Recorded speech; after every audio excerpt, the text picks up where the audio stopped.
My name is Neil Basu. I'm an Assistant Commissioner and the National Lead for Counter-Terrorism Policing. I'd like to read you a short statement. Yesterday, Saturday the 20th of June, a short time after 7 p.m, a man ran into Forbury Gardens in the centre of Reading and attacked members of the public with a knife. He left 3 dead and a number of people needing hospital treatment. This was an atrocity.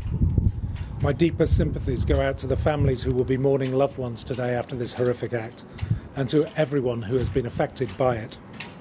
We're working with the coroner to formally identify all those who've died and to inform and support their relatives. I'd like to praise the actions of Thames Valley Police colleagues who responded immediately, and they detained the attacker nearby, unarmed and incredibly brave. I also want to pay tribute to the bravery of members of the public who provided emergency first aid at the scene. Counter-terrorism policing officers also attended the scene immediately, and they have worked through the night very closely with Thames Valley Police.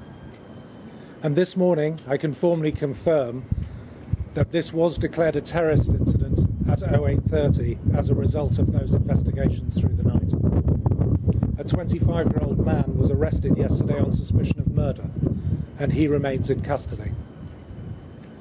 From our inquiries undertaken so far, officers have found nothing to suggest that there was anyone else involved in this attack, and presently we are not looking for anyone else in relation to the incident. However, counter-terrorism detectives work closely with the security services and will work closely with Thames Valley major crime colleagues, and we continue to make inquiries to ensure that that is the case. Our priority will always be to ensure there is no outstanding threat to members of the public.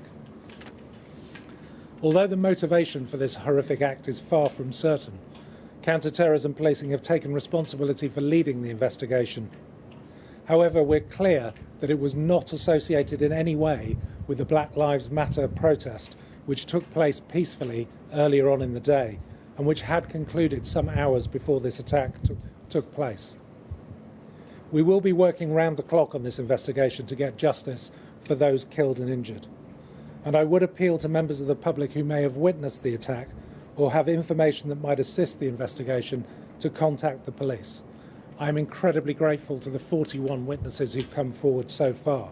But if you have not yet come forward, please call us, and particularly if you have any footage of the incident. And on that point, can I reiterate calls for the public to show restraint, and please don't share images and footage of the attack on social media. We are asking CSPs to do exactly the same thing. The pandemic has made very strange territory of our familiar places, and I appreciate the concern this attack will obviously cause. But let me be clear, there is no specific intelligence to suggest anyone attending crowded places is at risk. But I would ask the public, please continue in your daily lives, but be alert, not alarmed when you are out in public. If you see anything suspicious, anything at all that makes you feel suspicious, then please report it. Please remain vigilant. As I said, we're going to work round the clock investigating this incident. We will issue further information as it's confirmed. Thank you.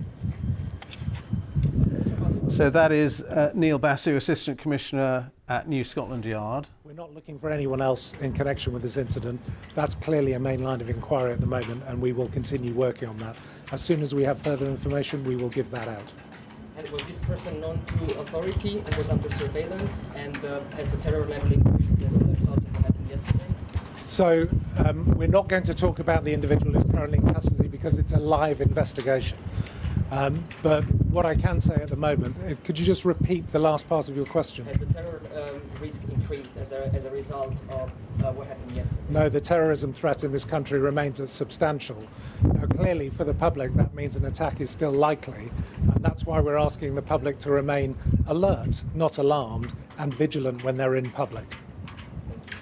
Thank you.